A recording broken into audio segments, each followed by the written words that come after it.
conception of infinity. This argument or this critique doesn't apply to religious scholasticism or kalam, which uses cosmological argument and other argument to establish the existence of God, because even though in kalam at least they say that we are only dealing with reason, we are not going to rely on revealed truths, so they are bracketing them for the sake of ilm al-kalam, or for the sake of argument in this context. But the conception is still there. So they have bracketed it, not because they have any doubt about that, or they don't have their own reason for accepting what they have accepted, but because their opponent doesn't believe in revelation as a source. That's why they're relying on something which is presumably common among them and their opponent. So a practitioner of ilm al-kalam or scholasticism has a positive conception of God,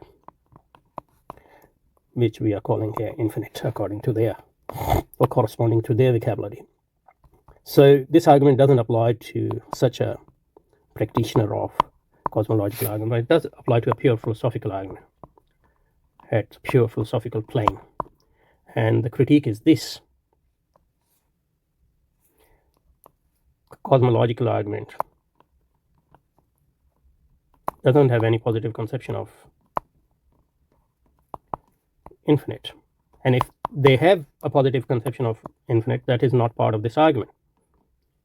So what they are arriving at this positive conception only through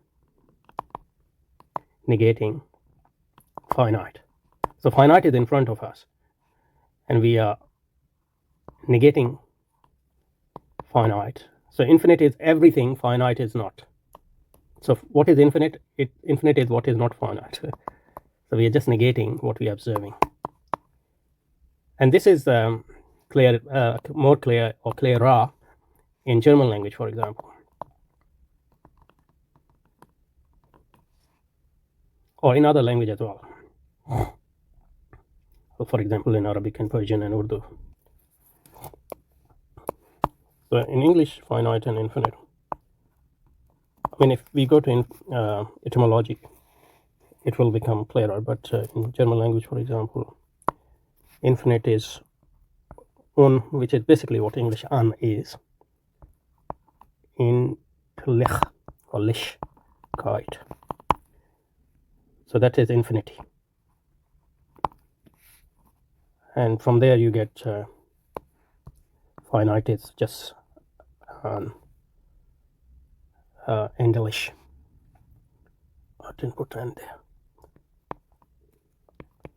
So this kite is like T in English, so that becomes infinite. And if you take out un, which is negation term, then you have Endlichkeit. That is finitude. You don't say finity in English, so and finite is just endlich, something which has end or absences of an end, because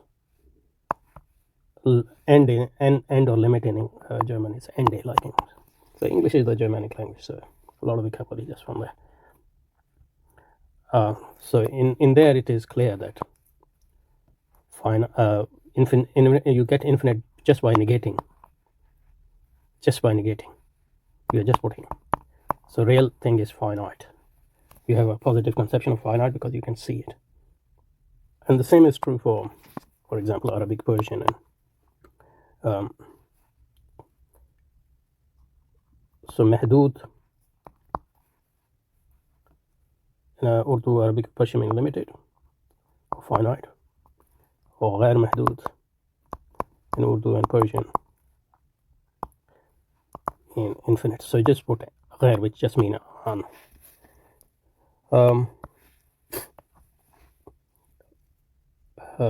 Or in Arabic لا محدود, Obviously, ghair is also Arabic word, but in this context, I think it's more common to use la mahdud, or la muntaha.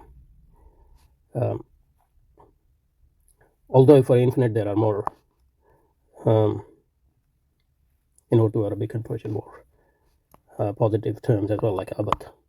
But then you can make abad ghair abadi. So from there, you actually, from infinite, you are making finite. But that doesn't mean you have. That's a more positive conception of infinity, anyway. What was I going to say? Okay, so that's what Iqbal is saying. Now, although infinite in English language it's not clear or obvious the negative nature of infinite, but if you go to its Latin roots, so finite is from finis, which does mean boundary and limit, and in is just like on. So it's without boundary, without terminal point, without ending, without limit, without end. So the same thing as German language there, but in English, from infinite, if you don't know the etymology, it's not clear. Although if they were to use unlimited, which is English, then that would be more clear, but it's not common to use unlimited in this context. Okay, so what is Iqbal saying? Iqbal is saying is that the argument really tries to reach the finite by merely negative, which is the other way of saying that they don't have any, the argument don't have, cosmological argument don't have any positive conception of infinite. They come at this conception merely by negating what is.